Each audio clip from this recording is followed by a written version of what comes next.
Junk paper is her specialty, 'cause God gave her lots of creativity.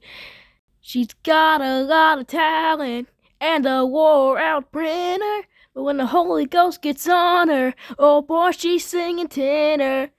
That's just Penny, dun, that's just Penny, dun, that's just Penny, Penny.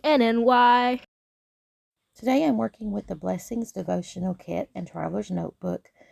It has art, Bible journaling, and pockets and dex cards and things like that to create. Here I am just showing you what I have created so far and where I am at on my schedule for the calendar for this month of January.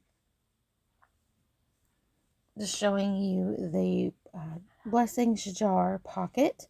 I haven't filled out all of the blessings quite yet. I have written some. The dex card, here's the tags. More dex cards and tags, and this is the sheet music, and that's the card. So check out all the links down below if you want to get your free printables to create